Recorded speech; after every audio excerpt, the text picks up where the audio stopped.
All right. So this one's going to be a little bit different today. Obviously, as you can see, I'm not screen recording. Basically, I have a shot of my computer right here. I couldn't really screen record this first initial part, so that's what this is going to be. And then later on, I'll end up doing the screen where I can. So as you can tell by the title, this is kind of demonstrating how black hat hackers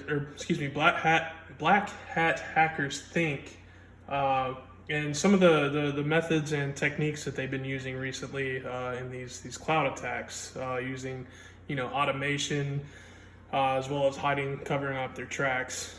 This is by no means like a tutorial on like how to do it.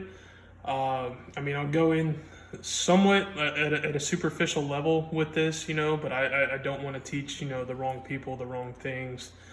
So this is just kind of like a methodology that they kind of go through. This isn't a step-by-step tutorial type thing. So if that's what you're looking for, this is the wrong place. I am ethical. I don't want any negative coming from this. This is more to be on the lookout for certain things. So let's jump into it. So the first thing that a hacker is going to think about is trying to stay anonymous, right? So how do we do that? We obviously can't just plug our computer into our Ethernet cable and then just run it from there and not have any kind of protection, because if something goes wrong, like obviously everything's going to trace back, to your computer. So many times what they'll do is look up basically free Wi-Fi. Obviously, there's going to be cameras around most free Wi-Fi places, as most businesses are going to have that. So they'll use what's called a Yagi antenna, long-range antennas if need be, or they use this app. I forget the name of it offhand, and I will provide it in the comments as well once I remember the name of it. But basically, within this app is you can look anywhere on a map, and it will list like where free Wi-Fi is, and even if it's not free and it's available, it has like random people's Wi-Fi passwords on there, and it has the exact location, which is kind of scary. I'm not sure who's been posting those because I'm not sure if the owners know or not. I would never post my Wi-Fi password on any kind of app or anything like that, because that's an easy network takeover. Kind of ridiculous, but yeah, either they'll use free places, they'll use a place from that app if they find one, or they'll just crack somebody's Wi-Fi. It's really not that hard. I've done tutorials on that before. Go ahead and look up on here if you want to. So yeah, the next thing that they want to do is basically contain their network traffic, right? So you don't want say you're using somebody else's Wi-Fi and they happen to know, a thing or two about networking. You don't want them snooping in on your traffic, right? So you need to have that traffic encrypted. So another thing that they'll do is use something like this, right? This is called an Invisbox Go, and basically it's just a VPN router. That's pretty much all it is. This thing is actually pretty amazing. You can use their VPN, or you can use Tor mode. So all of your traffic is encrypted through the Tor network. It's absolutely phenomenal. You can also use it as just a basic Wi-Fi extender too, if you don't have any other uses for it. Even if you're not hacking or anything, I highly recommend something like this, because you can take it. It's super small. You can take it anywhere you go. It fits in your laptop bag, and that way you're not exposed to what they call as like a dirty IP or dirty internet. Because you're encrypted. So you would hook this box up to whatever open Wi-Fi there is, or even if it wasn't an open Wi-Fi, you could still connect to it, just enter in the password, and then connect your computer to the box right here, and everything's 100% encrypted. This company is actually really great. They actually flash all of their products. Really great customer service. They have more than just the Invisbox Go. I've been waiting on the Pro 2 now since 2017. I funded it on the Kickstarter. They had a few delays, still waiting for it, but it should be here within the next 3 or 4 months is what they're saying now. So it's in sight. So yeah, I highly recommend these guys. Their product is great. Absolutely love it. You can set it up to whatever VPN you want.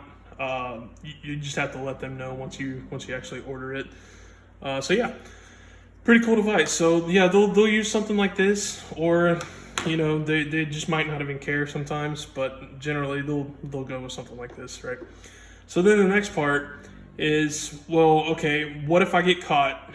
They find out it was me, and then they end up doing like a search warrant or whatever. They take my computer. How am I going to get past that?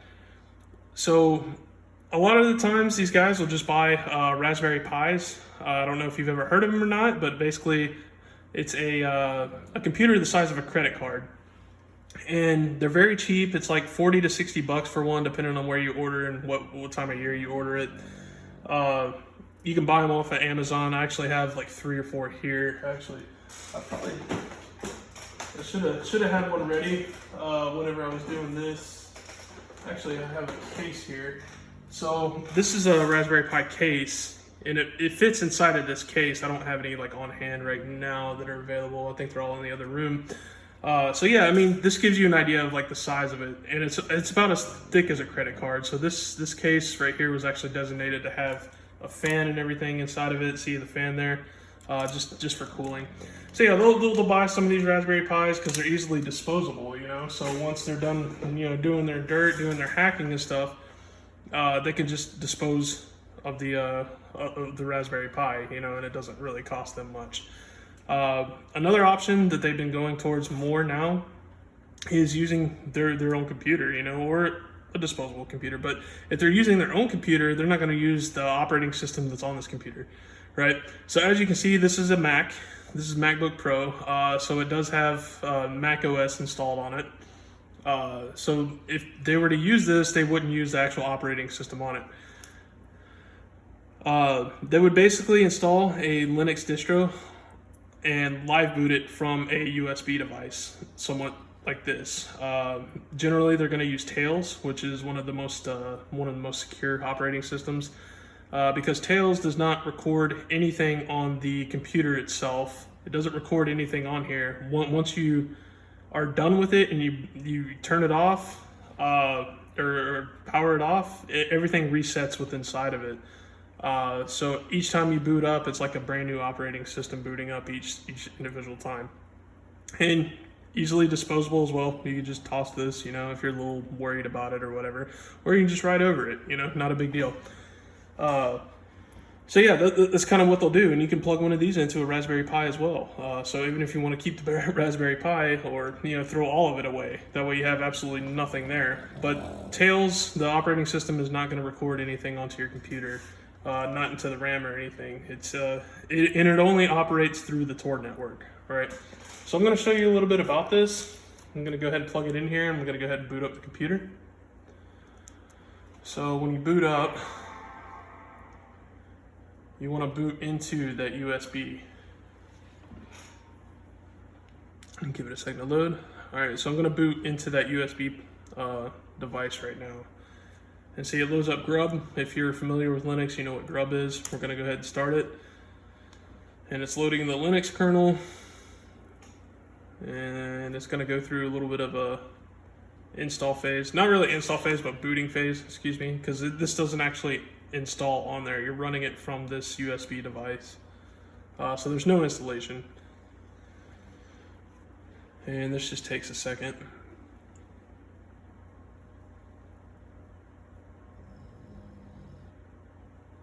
I don't know if you can hear my dog snoring in the background. He snores a lot.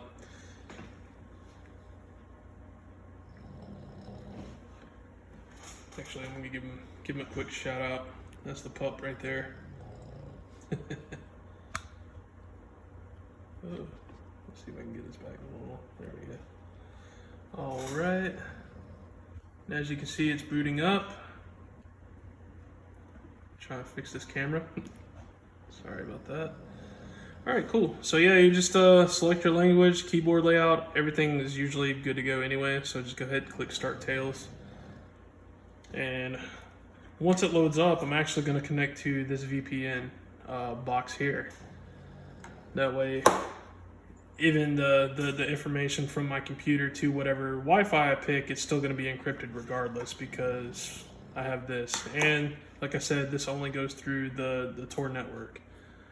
Right, so we'll go ahead and select our Wi-Fi. And Mr. Robot, I thought it was an appropriate name. And we'll go ahead and type in our password here. Whoops. All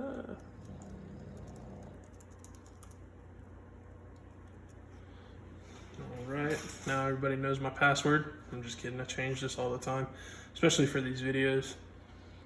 All right, so we're loaded into InvisBox, and this automatically pops up once you're connected to a Wi-Fi because it only goes through Tor. So we'll just go ahead and connect to Tor automatically. You could do, hide my local network that I'm connecting to Tor. It is a lot safer. You'll have to configure some stuff in there. Completely up to you, but we'll go ahead and just connect to Tor automatically.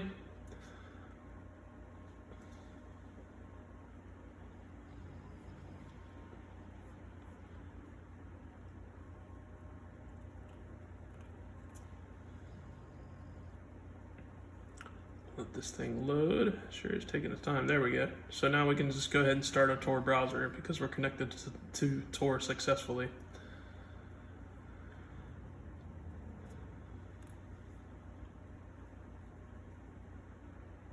And this isn't the fastest thing ever, but it is a means of staying mostly anonymous. All right, so now we're in the Tor network, we're in a Tor browser. We'll go ahead and check Tor real quick, just to make sure. And look at that, congratulations, this browser is configured to use Tor. This is what my IP address appears to be. So, from here, their next step is to try and basically get a server set up, right? Because they don't want to do anything necessarily from here, because why? It's going to be super slow. You're routing through, the Tor network. It's not practical to basically, it would probably take you months to, do your initial recon of like scanning and everything else going through the Tor network because it's that slow. I don't know if you guys remember dial-up. Sometimes it's almost as slow as that. Sometimes it's a little bit faster. It just really depends. So from here, what they'll do is they will look for VPS services, and VPS is a virtual private server. Generally, that's what they do they're hacking from, and I'll kind of go into a lot of this later on as well, showing you basic diagrams of how all this goes down. But yeah, initially they'll look for a VPS, a virtual private server. Something like how Amazon Web Services, they sell their virtual private servers. You can rent them out. You can add on more space, less space, more CPUs, less CPUs, completely customizable. So the thing is though, is, companies like Amazon or like DigitalOcean, for instance, some of the top names there, they require a credit card, right? And so that credit card, well, guess what? If you're, a black hat hacker, you're not just going to hand over your credit card and be like, oh, hey, give me this, because AWS, they monitor a lot of their stuff. So if they realize something suspicious is going on, or they see like a lot of port scanning coming from something, they're probably going to shut it down. They're probably going to look into it, and your name is on that credit card, right? Or if it comes back to Amazon Web Services, your name's still on that credit card, So that's not a good look unless, of course, they do carding. They steal credit cards all the time. I get that. That might be their pursuit if they want to make it like super easy, even though the way I'm about to show you is even easy as well. So that's what they'll try to do. So what they try to look at is a VPS that accepts cryptocurrency, right? And so there's a few of them. The one that I'm going to show you is called BitLaunch. And basically what BitLaunch does is you pay them in crypto, and then they get a good name cloud server for you, right? So I'm going to go ahead and log in. Actually, to sign up and everything, they require email address, password, and some other information. So another thing that hackers do is go to a website that's somewhat like this, which is called fakenamegenerator.com. And this keeps everything super anonymous for them, super random, right? So right here, as you can see, we have a whole identity of somebody, Charles M. Gonzalez, right? We have a superficial address that actually checks out to a house. Charles may not live there. You know, I don't know if this is even a real person. But this is all superficial. So, you know, we have a house there at Possum Kingdom Lake, Texas. We have mother's maiden name, just a random name, social security number.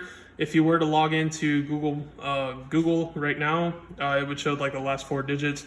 Completely superficial, but would match up with somewhere in Texas for the age period that he is, which, well, he was born in 1959, so he's 61 years old. The social would actually be somewhat relevant to where he was born as well as his age. So it's all superficial, like I said. Gives us a phone number, even down to the zodiac sign. So here's the interesting part. It automatically gives you an email address, right? And it says click here to activate. So we'll go ahead and open that up in a new tab. And I know you guys have seen like a lot of those, what do you call them? Temporary emails and stuff like that. That's basically what this is, right? So you would sign up using this email address, you know, at dayrep.com. And then once they send out that authentication for your email, it'll pop up here and you can authenticate for that email. Makes it super easy for you. Then it's going to ask for a username and password. So hackers want to stay anonymous. They're going to avoid those trends of like human nature, right? What does human nature do? Oh, I want all the attention, right? So I'm going to use my super elite hacker name. No, it's not going to go down like that, right? So they're going to use a random username. Like this will help you out right here because I have no involvement with this name, Alove1959. I have no involvement with that. I have no attachment to that. I don't even know what that means, you know. And then the password, I'm not going to use some password that I always use, you know, like, I mean, I try not to reuse passwords in the first place, but this is not going to have any kind of meaning to me, you know? So yeah, there's a lot of stuff on here. Like they have a superficial MasterCard, which if you look at it, this card will actually be active, just no money. It's kind of weird how they get this. But you know, if you're doing some social engineering, you have a whole lot of information here for just one person. So yeah, they go to websites like this and then they get their information. I've already made an account on here, so I'm just gonna go ahead and log into it.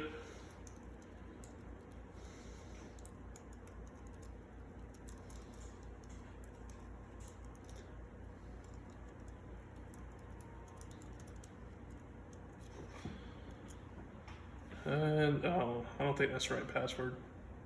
Nope, it's not. I remember it now.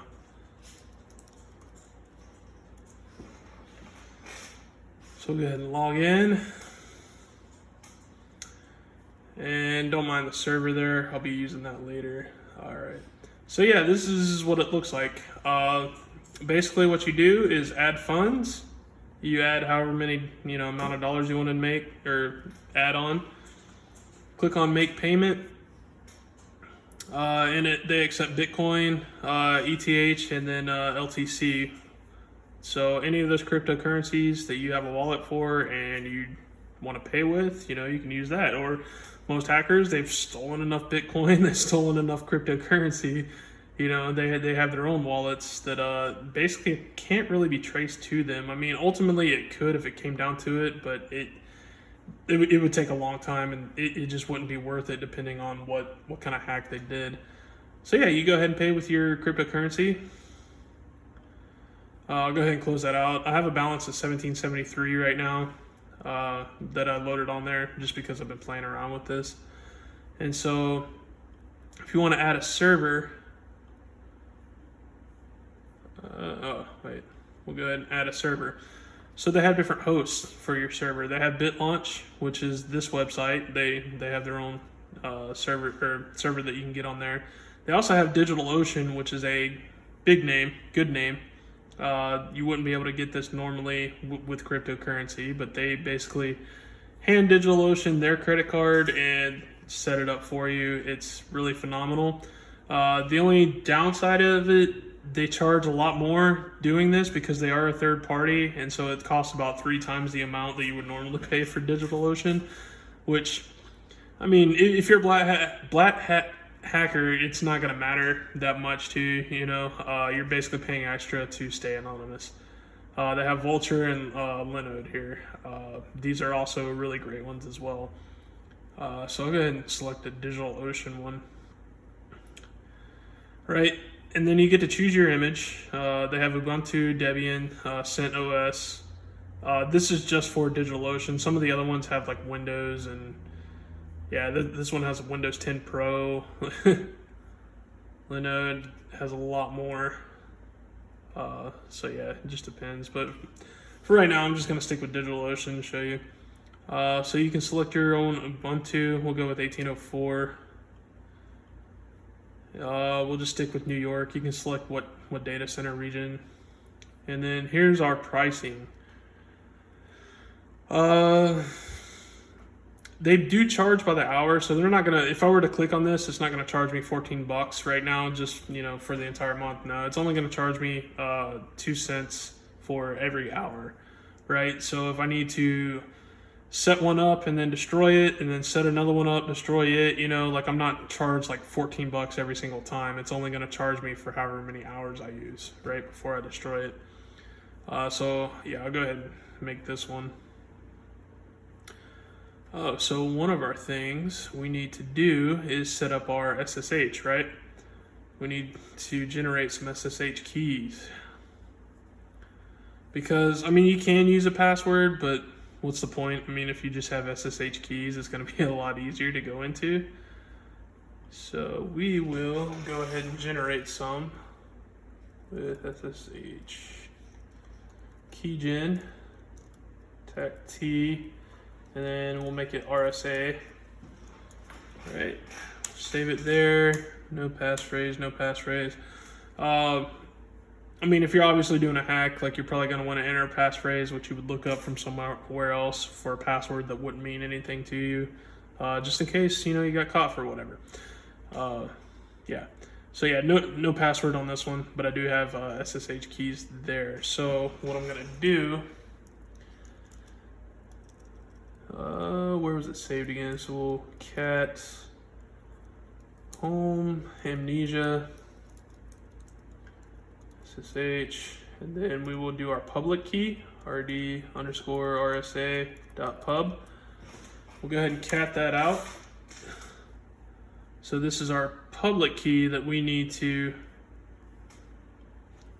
put on the server so that we can log into it, right? And this operating system, I need a mouse for this. It's only with this operating system too. I don't know. There we go. So we'll go ahead and copy that. We'll add, as you can see, I got some other ones here. These are all from either Amnesia or Kali Linux on my other system here. So yeah, we'll go ahead and add that in. We'll go ahead and name this id_rsa.pub. Then we'll add that. Cool, so I'm automatically selected it, so we don't need a password for this thing. And we can name it whatever we'd like. So I will name this Test Savage Hack. And then we'll go ahead and launch the server. And let it load. It's gonna take it a second.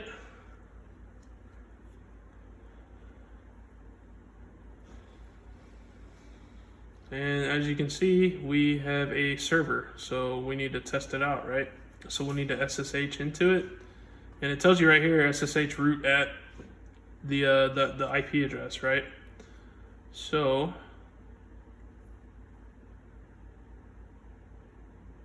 where is it? There it is. Okay. So we'll go ahead and SSH into it, right? So SSH TACI RSA.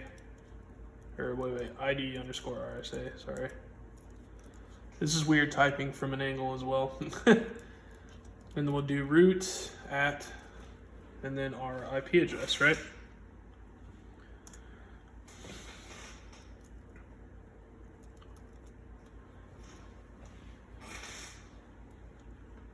And then boom, look at that. We got root, and this is our Ubuntu, right?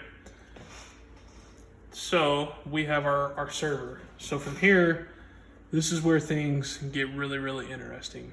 All right. Actually, from here, I think I will transfer over so that I can screen record and show you guys a lot more. All right.